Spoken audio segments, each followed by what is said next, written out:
Good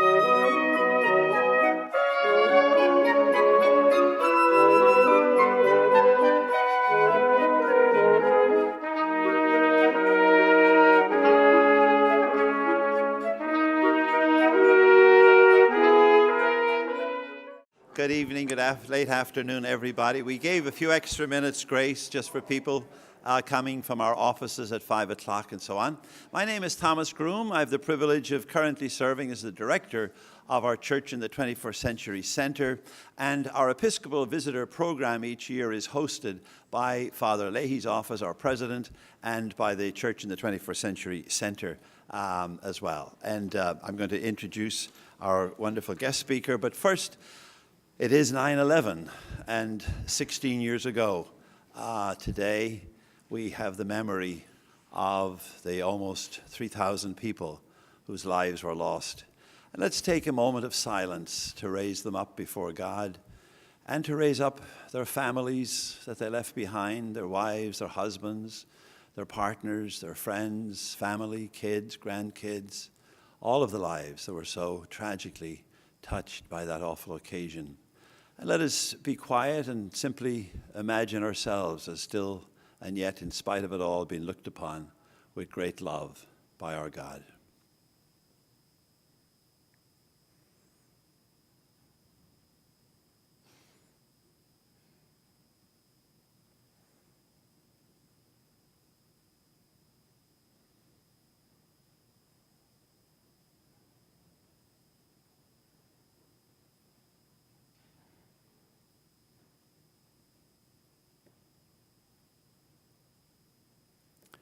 Amen. Bishop George V. Murry of the Society of Jesus, and one of two Jesuit bishops, active bishops in the United States Catholic Conference at this point in time, Bishop of Youngstown, Ohio. Bishop Murry was born in Camden, New Jersey, one of two boys.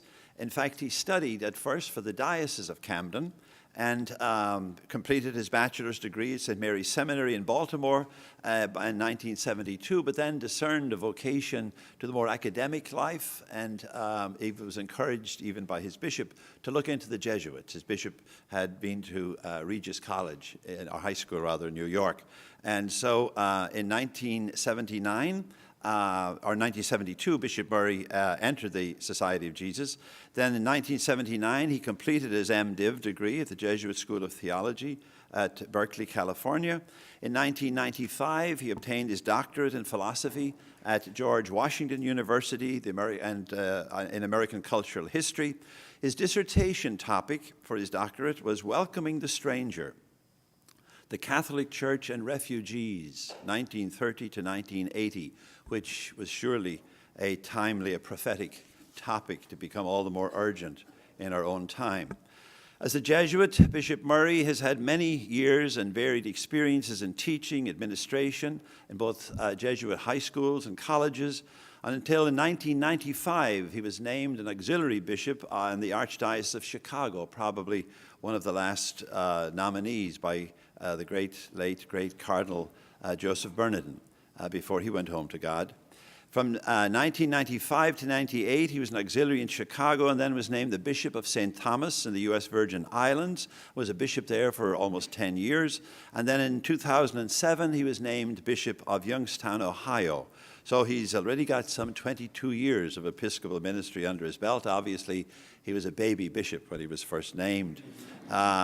He has served on umpteen academic, episcopal, civic boards across the years, far too many to mention here. He's a trustee of no less than 8 academic institutions, including Loyola Chicago and our sister college here in New England, Fairfield University.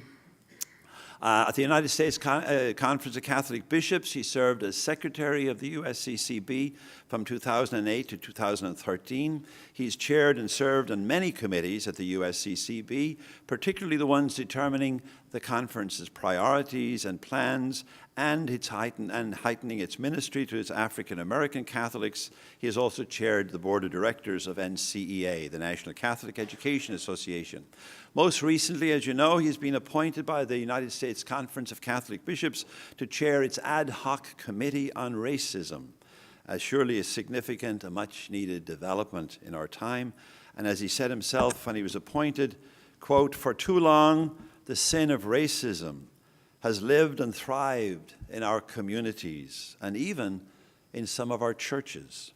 For those who have been watching the news, even with passing interest, it should be plain to see why we need a concerted effort at this moment." So it's a great honor for us to welcome Bishop Murry. His topic this evening, his theme is Race in the American Catholic Imagination. Would you please welcome Bishop Murry?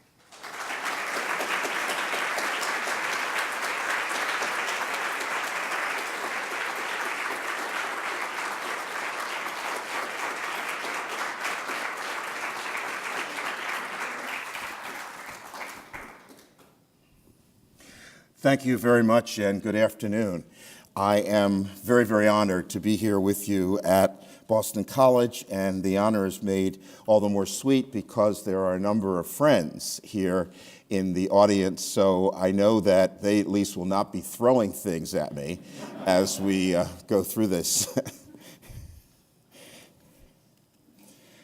During the past century, the number of Catholics around the globe has increased dramatically, from an estimated 291 million in 1910 to over 1 billion in 2010, according to the Pew Research Center. During that same period, the world's overall population has also risen. As a result, Catholics comprise a remarkably stable share of all people on earth. In 1910, about half of all Christians and 17% of the world's total population was Catholic. A century later, Catholics still comprise about half of all Christians worldwide and 16% of the total global population. The geographic distribution of the world's Catholics, however, has vastly changed. In 1910, Europe was the home to about 2/3 of all Catholics, and nearly 9 in 10 lived either in Europe or in Latin America. By contrast, in 2010, less than a quarter of all Catholics were in Europe, and only 39% resided in Latin America. Rapid growth has occurred in sub-Saharan Africa, which today is home to about 171 million Catholics, up from an estimated 1 million in 1910. There also has been an increase in Catholics in the Asia-Pacific region, where 131 million Catholics now live, up from 14 million a century ago. In North America, the Catholic population has increased from about 15 million in 1910 to 89 million as of 2010. It would appear that the diversity that the church is experiencing today is a direct reflection of St. Paul's words to the Galatians. There is neither Jew nor Greek, there is neither slave nor free, there is not male or female, for you are all one in Christ Jesus. Today we see the emergence of a Christian brotherhood and sisterhood from all corners of the earth, and yet, at the same time, we see a crippled consciousness when it comes to race in the Catholic imagination. Nearly 35 years ago, a Catholic organization sponsored a conference entitled Voices of Justice, the challenge of being Catholic and American in the 1980s. One of the keynote speakers was the scholar James Cone, and he issued a theological challenge to the Catholic Church. He stated this: "What is it about the Catholic definition of justice that makes many persons of that faith progressive in their attitudes toward the poor in Central America, but reactionary in their views towards the poor Black in America? It is the failure of the Catholic Church to deal effectively with the problem of racism that causes me to question the quality of its overall commitment to justice. I do not wish to minimize the importance of Catholic contributions to poor people's struggles for justice, but I must point out the ambiguity of the Catholic stand on justice when racism is not addressed forthrightly. Cohn's reservations concerning the adequacy and the effectiveness of Catholic reflection on racism as directed towards African Americans also has been expressed by official voices within the Catholic Church. In 1989, the U.S. Bishops' Committee on African American Catholics issued a statement commemorating the 10th anniversary of the Bishops' Conference only pastoral letter concerning racism, Brothers and Sisters to Us. Sadly, this anniversary committee found little worth celebrating. It concluded the following: the promulgation of the pastoral letter on racism was soon forgotten by all but a few. A survey revealed a pathetic, anemic response from archdioceses and dioceses across the country. The pastoral letter on racism had made little or no impact on the majority of Catholics in the United States. In spite of all that has been said and written about racism in the last 20 years, very little, if anything at all, has been done. Such it was yesterday, so it is today. 2 years later, a symposium celebrating the centenary anniversary of modern Catholic social teaching was convened in New York. Joseph Francis, an African-American bishop, declared that the lack of attention given to Brothers and Sisters to Us made it, quote, at best, the best kept secret in the church and in this country, end quote. He concluded by voicing sentiments similar to those expressed by Professor Cohn. Social justice vis-a-vis the eradication of racism in our church is simply not a priority of social concern commissions, social concern directors, and agencies. While I applaud the concern of such individuals and groups who work for the betterment of people in Eastern Europe, China, and Latin America, the same concern is not expressed, is not made incarnate for the victims of racism in our country. The question is the quality of our mercy strained when Black people are concerned? More recently, a 2004 study that was done on Brothers and Sisters to Us, the U.S. Bishops' pastoral letter, discerned its implications and its receptions. The Commission's results painted a disheartening picture of the Church's relationship with the Black community. For example, since Brothers and Sisters for Us was first promulgated, only 18% of the American bishops have issued statements condemning racism. And of those, very few address the systemic racism found in America. Rather, they address personal attitudes of direct racial malice. In addition, the Commission notes that many diocesan seminaries and ministry formation programs are inadequate in terms of their incorporation of the history, culture, and traditions of the Black community. Most disturbing is the Commission's report that white Catholics over the last 25 years have exhibited diminished rather than increased support of government policies aimed at curbing racial inequality. These official reflections detail the significant lack of compliance of the American Church with its own recommendations contained in Brothers and Sisters to Us. While racism is America's most persistent sin, it appears that the American Catholic Church has continued to be virtually silent about its significance in our seminaries, churches, and every other segment of the larger Catholic society. Which leads to the question, why? What is the place of race in the American Catholic imagination? Most expressions of racism today can be traced back directly to our nation's involvement with the transatlantic slave trade during colonial times. Therefore, it would be prudent for us to begin our investigation at that point in American history. But in order to set the stage for the American experience, we need to look back to the time of the early church. The issue of slavery is one that historically has been treated with concern by the official Catholic Church.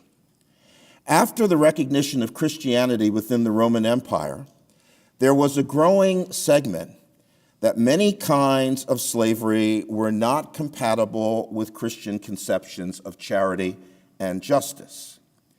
Some argued against all forms of slavery, while others argued the case for slavery subject to certain restrictions. Initially, Catholic teaching made a distinction between just and unjust forms of slavery, with unjust slavery being that which enslaves those who have been baptized. Over time, slavery diminished in Christian Europe, often replaced by indentured servitude. With the advent of European imperialism into the African continent, however, slavery once again came to the fore. In response to the enslavement of people of color, Pope Eugene IV authored a papal bull in 1435 addressed to Bishop Ferdinand in the Portuguese colony of the Canary Islands, condemning the enslavement of the indigenous peoples that had converted to the faith. Eugene IV commanded, quote, all and each of the faithful, within the space of 15 days of the publication of these letters in the place where they live, be restored to their earlier liberty, with the threat of excommunication from which you cannot be absolved. A century later, as Europe expanded into the Americas, the church once again responded to the evil of slavery. This time it was Pope Paul III. In his encyclical, he presents a slightly different understanding of slavery. To begin with, Paul III addresses his encyclical to all faithful Christians to whom this writing may come, thereby not limiting its significance to the clergy alone, but universalizing it to all the faithful. Furthermore, Paul III was not concerned about articulating the meaning of just slavery in juxtaposition to unjust slavery. Rather, he asserted that whomever is endowed with the capacity to receive the faith of Christ and receives his gospel, baptized or not, should by no means be deprived of their liberty or the possession of their property. This advancement in the church's position on slavery clearly indicated a lack of fear in condemning the forced servitude of others. Such pronouncements against the slave trade and the enslavement of human persons helped to create some apprehension among Catholic colonists in North America. But as the colonies began to expand, the institution of slavery was so entrenched in the fabric of the colonies, at least in the South, that the complete abolition of slavery was not considered realistic. Moreover, anti-Catholic nativism encouraged Catholics to not oppose some of the cultural ideas shared by their Protestant neighbors. As a result, many Catholic communities shared their Protestant neighbors' view of the world and developed an understanding of slavery similar to the Protestant colonists, namely that masters and slaves, though unequal on earth, were equal in the eyes of God and would enjoy freedom in the next life. In 1839, Pope Gregory XVI issued an apostolic letter that condemned the slave trade in the strongest possible terms. By this time, the slave trade and slavery itself had been completely abolished in Britain. But both Spain and Portugal continued to participate in slave trading. Pope Gregory had hoped that his apostolic letter might persuade Spain and Portugal to enforce laws against slave trafficking in their domains. It did not. But in the United States, the Pope's pronouncement initiated a debate within the Catholic community. The Catholic population of the United States, which had been 35,000 in 1790, increased to 195,000 by 1820, and then ballooned to about 1.6 million by the time of Gregory's apostolic letter, making Catholicism the largest faith tradition in the country. As the Catholic ranks began to swell, arguments raged over exactly what Gregory's letter taught about slavery. While some put forward Gregory's letter to make the case that the church opposed all and every form of slavery, many Catholic leaders sought to interpret the apostolic letter in the narrowest possible fashion in order to minimize its significance. Many bishops in the South were slave owners. For some of the Southern bishops, slavery was not simply an institution that had to be endured, but it was, in fact, in their minds, a blessing for black people. For example, 4 months after the beginning of the Civil War, Bishop Auguste Martin wrote a pastoral letter to his flock in northern Louisiana. In the letter, he approached the question of slavery and said, quote, "The manifest will of God is that in exchange for a freedom of which they are incapable and for a labor of the whole life, we should give these unfortunate ones their legitimate portion of the truth and the goods of grace which consoles them in their present miseries," end quote. Considered from this point of view, according to Martin, slavery was really not an evil, but rather a betterment, both material and moral, for a degraded class. The bishop argued that slavery was an eminently Christian work because it led to the redemption of millions of human lives. Thus, Martin attempted to introduce a theological justification for slavery.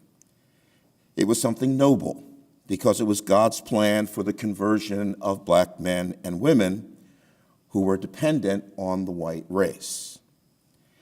Here it is important to point out that this negative attitude toward blacks in the Catholic community was not unique to the South. Even in the North, the sentiments of the Catholic laity, most of whom were recent immigrants, was decidedly anti-black. In the years leading up to and during the Civil War, and even after the destruction of institutional slavery following the Civil War, there were few white Catholics who really believed that blacks were equal to whites. Just as their Protestant contemporaries, white Catholics bore an assumption of black inferiority. To say it differently, the subordination of blacks in America was simply an accepted part of the social and cultural landscape for Catholics and non-Catholics alike. Despite these negative notions, there was always a remnant of Catholics that worked diligently to advance race relations in the United States. One individual who was responsible for such efforts among black Catholics was a man by the name of Daniel Rudd. By the end of the 19th century, Rudd had made himself known to both clergy and laity as the leading Catholic representative of the black race. In his newspaper, the American Catholic Tribune, Rudd wrote, "There is an awakening among some people to the fact that the Catholic Church is not only a warm and true friend to black people, but is absolutely impartial in recognizing them as equal to all." Later, Rudd put the same message more succinctly when he wrote, quote, "The Catholic Church alone can break the color line. Our people should help her to do it," end quote. With this sentiment, Rudd developed a national congress of American black Catholics. Rudd believed that black Catholics did not realize that they had as many co-religionists as they did. Being separated from each other due to vast differences, Rudd thought it would be beneficial to the church and to faithful black Catholics to come together and simply speak to each other and look upon each other. The first Black Catholic Congress took place in January of 1889. The delegates numbered over 200 black Catholics, and they made appeals to labor unions, factory owners, and trade unions to admit black men into their ranks. They spoke of children and the need for orphanages, hospitals, and Catholic schools. Subsequent black congresses stressed the church's need to preserve the deposit of faith regarding the equality of all people before God. The meetings consistently reminded the church of the mission to announce love in the place of hate, to raise up the downtrodden, and to proclaim the essential values of all men and women. These Congress meetings of black Catholics demonstrated beyond a doubt that a black Catholic community not only existed in the United States, but it was active, that it was devoted to the traditions of the Catholic Church, and it was proud of its faith.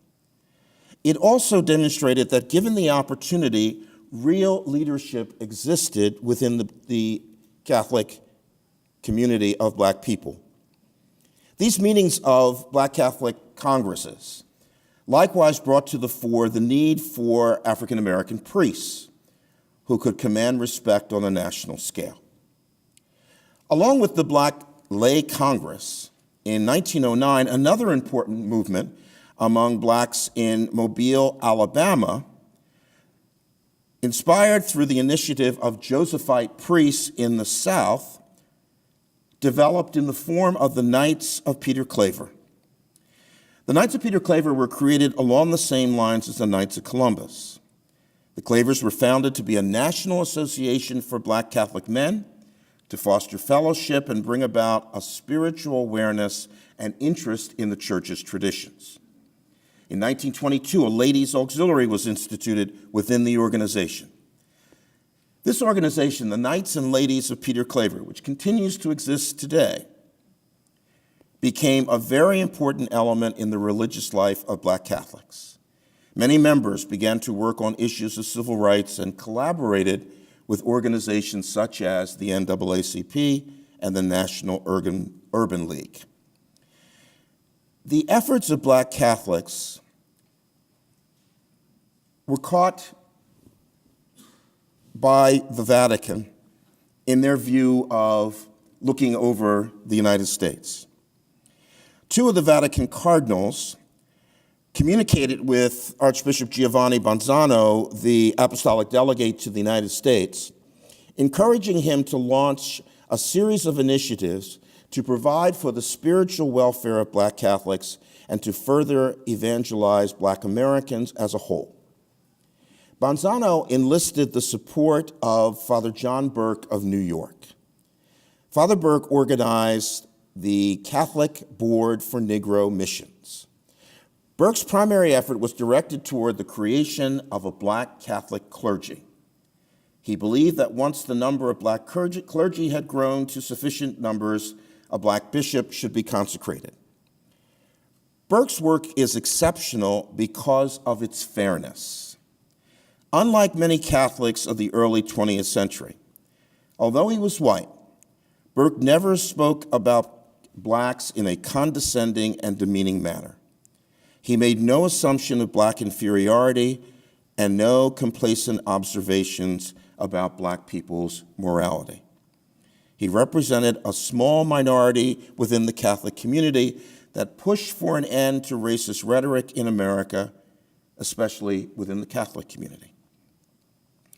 From the end of the 19th century to 1965, racial segregation was an official legal policy within the American South, better known as Jim Crow laws.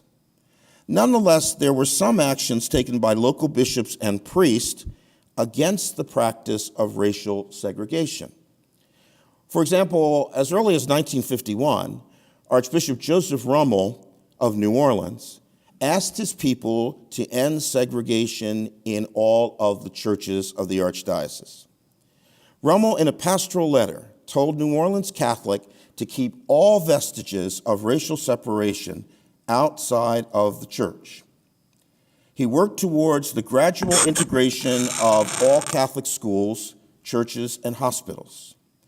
2 years later, Rummel officially declared the end of racial segregation in all New Orleans Catholic institutions in a pastoral letter entitled, "Blessed Are the Peacemakers." However, these clerical pronouncements on segregation were regretfully rare and certainly not shared universally among the clergy. During the Civil Rights Movement, for example, a response from the Catholic Church in Alabama to demonstrations in Birmingham highlights how vast the spectrum was on the issue of segregation within the American Catholic community. In a famous letter addressed to Reverend Dr. Martin Luther King, 8 white Birmingham, Alabama clergymen denounced King's civil rights organization as outsiders seeking to destroy the racial harmony of the city. Though acknowledging the grievances of blacks and acknowledging that everyone deserved basic respect, the authors asked blacks to accept the racial situation for the time being. One of the authors and signers of that letter was the auxiliary bishop of Mobile, Bishop Joseph E. Derrick. By signing the open letter to Dr. King, Derrick demonstrated the position of the Alabama Catholic Church leadership during the movement. The state archbishop, Thomas J. Toole, denied priests the right to participate in demonstrations or to speak out against racial segregation. He was, however, challenged by a number of priests who invited demonstrators to stay in their churches and in their church halls and marched in the demonstration, as did many religious women in full habit. So it's a mixed bag that we see. As a result, most Catholic parishes remained segregated along racial lines during the first half of the 20th century. Some dioceses created parishes for blacks, while others allowed blacks to attend, but insisted that they sit in the rear of the church or in the choir loft, and that they receive communion only after white parishioners had received. Some parishes even placed screens between the two races in church. Still, there was always a group of Catholics who refused to accept segregation. The Southeastern Region Interracial Commission, founded in 1948 by students of Loyola University and Xavier University, both Jesuit schools, held interracial masses on college campuses. The Commission on Human Rights, organized in 1949, held integrated masses and sent petitions to church officials demanding immigration in southern parishes. Nevertheless, the Catholic Church's role during segregation and the civil rights movement was, as I mentioned, ambiguous. When considering the history of race in the Catholic Church, one cannot help but wonder why in the United States there was so little social consciousness among Catholics regarding racism. As the global church has championed human dignity and equality, and as Pope Paul VI asserted that the church must work to address social inequalities by building a human community where men and women can live truly human lives, free from discrimination on account of race, religion, or nationality. Why does it appear that the church in America has been incapable of taking decisive action and been incapable of enunciating clear-cut principles regarding racism that have led to a change of attitude? Along with their Protestant brothers and sisters, American Catholics have shown a lack of moral consciousness on the issue of race. Clearly, at times, our faith has influenced our racial attitudes for the better. But recent negative events in our country, which have targeted African Americans, Hispanic Americans, Jews, and immigrants primarily on the basis of race, force us to think that the discussion impels us to realize that the discussion of equality must run much deeper if we are to be true to the principles of our country, the principles on which our country was founded, and the principles on which our faith is based. In his letter to the Ephesians, St. Paul tells us that Jesus is our peace. It is by means of his shed blood and broken body that the dividing walls of enmity have been demolished. Today, the Catholic Church in America must recognize that Christ wishes to break down the walls created by the evils of racism, whether this evil is displayed publicly for all to see or buried deep in the recesses of our hearts. If not, we are destined for history to continue to repeat itself, and once again, the Church will be perceived as a silent observer in the face of racism. On August 23rd of this year, Cardinal Daniel DiNardo, President of the United States Conference of Catholic Bishops, established an Ad Hoc Committee against racism. The committee will focus on addressing the sin of racism in our society and even in our church, and the urgent need to come together as a nation to find solutions. I have been given the privilege to serve as the chairman of this committee. And while I realize that the task looks overwhelming, I am committed to the goal of helping the church become a consistent and productive voice in eradicating this plague. Nearly 40 years ago, brothers and sisters to us asserted that racism is a sin that divides the human family and violates the fundamental human dignity of those called to be children of the same Father. The bishops and lay members of the Committee Against Racism have been given the opportunity to listen to the needs of individuals who have suffered under this sin. We have been given the opportunity to bring members of the Black Catholic community, Hispanic community, and all people of color to the table to work with us to find solutions to this endemic of hate that has plagued our nation for far too long. Through listening, prayer, and meaningful collaboration, I am hopeful that we can find those lasting solutions that we need so much and find common ground where racism will no longer find a place in our hearts or in our society. One initial effort will be an ecumenical gathering of religious leaders to frankly talk about this problem. Another initiative will be to organize listening sessions around the country to better understand the many faces of racism and how best to respond. But the key, undoubtedly, is to change hearts, which will lead to a change of attitude and behavior. And to that end, we will begin with the theological concept of our shared commitment to community. The emphasis on community has been a primary religious and social value of Black Americans that emerged early on from the influence of the first African slaves brought to America. One African philosopher wrote, "Traditional religions are not primarily for the individual, but for the community of which he is a part. To be human is to belong to the whole community. A person cannot detach himself from the religion of his group, for if he does so, he severs his roots, his foundations, his context for security, his kinship, and the entire group of those who make him aware of his existence. To be without religion amounts to self-excommunication, and African peoples do not know how to exist without religion." The African inclination towards community was not destroyed by the slave trade. African slaves desired the intimacy of family.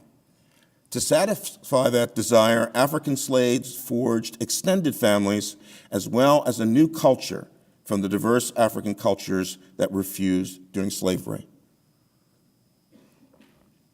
Some 20 years after the close of Vatican II, the International Roman Catholic Synod of Bishops stated that, quote, "The Ecclesiology of Communion is the central and fundamental idea of the Council's documents. It is the foundation for order in the Church, and especially for the correct relationship between unity and plurality in the Church," end quote. Papal and episcopal documents following Vatican II made more explicit the mission of the Church as being a community, and it did so by conducting research and background into social injustices from the vantage point of an ecclesiology of communion. Pope Paul VI noted that the social question tied all human beings together. In one of Pope Paul's apostolic letters, he emphasized the need for greater justice and the necessity of greater attention to be focused on the need to recognize the place and dignity of marginalized groups, such as the handicapped, the maladjusted, the old, and different groups on the fringe of society, which would include most Black Americans, Hispanic Americans, and other people of color. In fact, Pope Paul VI particularly noted the suffering of victims discriminated against because of their race, origin, color, culture, sex, or religion. Pope Francis tells us every day in word and shows us every day by example that we must go to the periphery because we are all one. We are part of the community of God. In imitation of Jesus Christ, the Church's actions and teachings must unite us in an indivisible way by means of fostering a beloved community. In imitation of Christ, we, the Church, must be willing to give over our lives totally to the liberation of men and women by defending the dignity and fundamental rights of every human person. And this includes a visible denouncement of racism. This commitment to community and recommitment to ecclesiastical community is an integral part of reconciliation.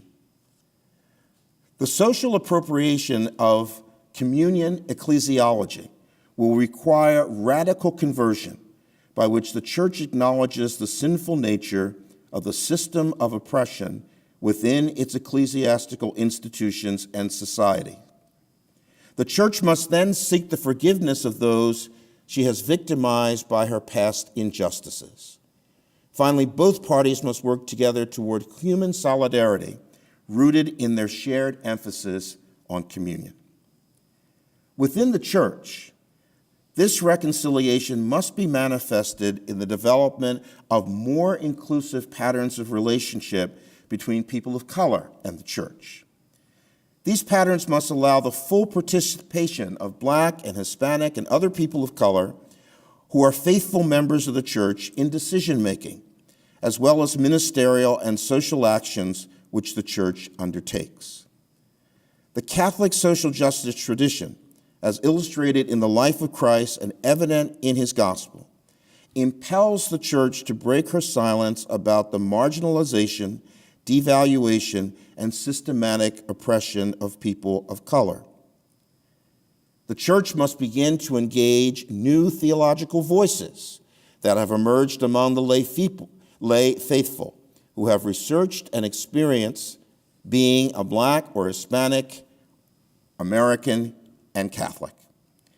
In such spirit, Black and Hispanic theological voices must continue to mature and deepen their understanding of Catholic theologians whose culture and class differ from their own. Such a theological dialogue will reveal areas of continuity and discontinuity. While new questions may be raised, new understandings of community will undoubtedly emerge. If race in the Catholic imagination is to exemplify the love of Christ, it must move forward with the realization that no one can enter full communion if one's relationship to another is marked by indifference or oppression.